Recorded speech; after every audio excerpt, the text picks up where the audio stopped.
describe your relationship with Antony Sutton so that people understand from your family, your involvement with what's known as 322. It's a society at Yale, and that's really the road that about a year ago I came across Antony Sutton, and it was the trail was actually a pesticide that was sprayed over Miami. Oh yeah, well yeah. I mean, my father and grandfather were members of the order, and my dad never did it. He always had his friends were all in the club. Members of the order were his closest friends his whole life after getting out of Yale, right? But he was not involved. In fact, I'm really proud of Dad. You know, during World War II, he was a lawyer, New York lawyer, and he when he realized that he was doing work for a French company that was connected with the Nazis, Dad quit. He lost a lot of money when he quit. He just wouldn't do it.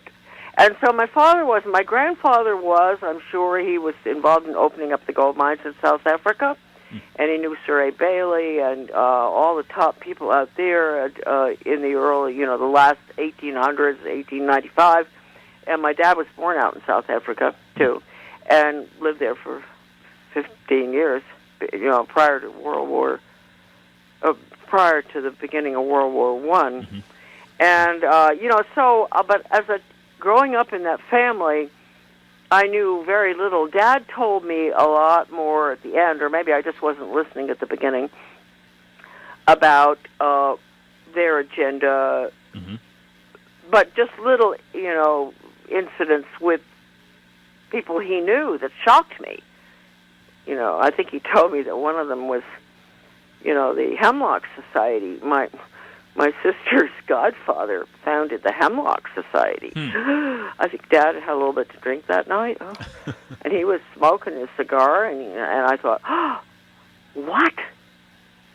Occasionally he would drop these little things, and so then getting to Sutton, in 1985, shortly before my father died, I was taking care of him in New Jersey.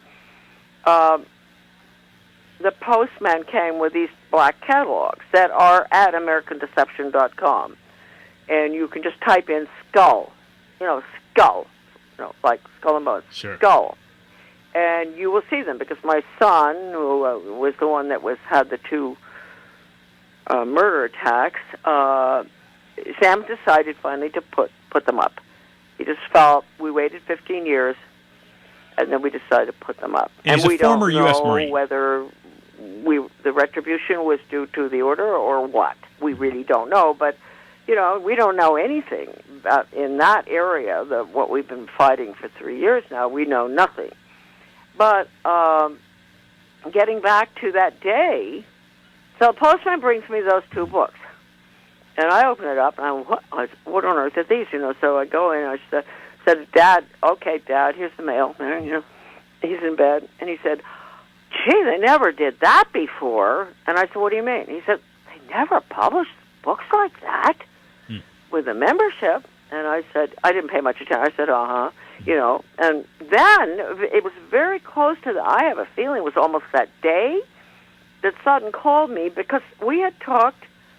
He was very interested in Soviet affairs, okay. And I was too. I had worked in the State Department, not high up by any means, sort of administrative area, but I knew all the ambassadors well, and I knew what was going on, State Department, Middle East, and Soviet affairs, right?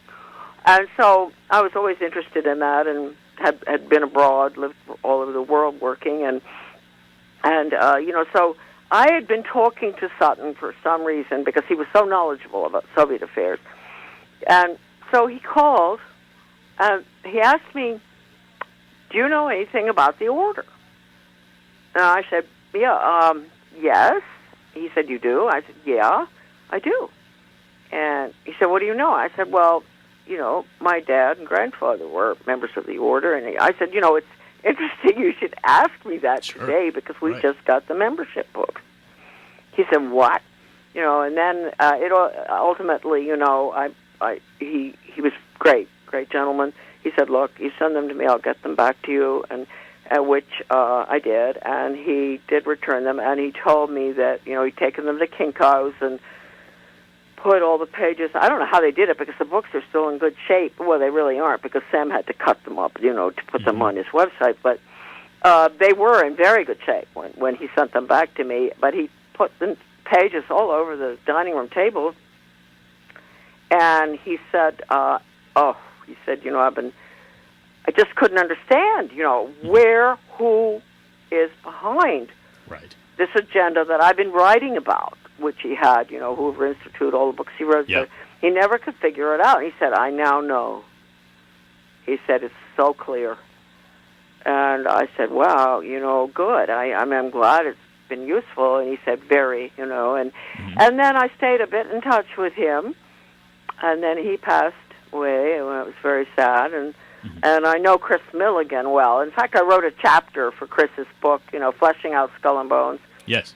Chris asked me to do that. And that was sort of fun doing that because I managed to get pictures, old pictures I had from the family into that chapter. And so Chris did a wonderful job with that book, Fleshing Out Skull and Bones. Wow. I think it's one of the best. And, it's different from Sutton's. They're both different. They both have to be read.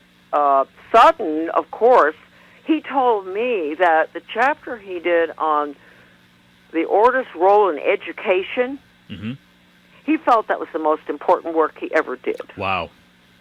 And so, actually, it is a chapter in his book, whatever it's called. It's a chapter, but it is also a free. I think it's at my son's website. How the Order Controls Education. It's an incredible chapter. And at one point, I remember looking for it on the internet. It was something like $500. And that's interesting because it's just a chapter in Sutton's book. But it is there. He did extraordinary research way outside of anything I had ever done on education, but he used the Leipzig connection, which is probably, of all the books I've ever read on education, and I've read plenty, and some I haven't read but I know about, and I would say that's a small book by Lance Leone or something, Lance Leone, and it's very small, and that is very important, and I suggest all your listeners go to on the web, and they order through Amazon or whatever, they have to get that book, The Leipzig Connection. Leipzig Connection.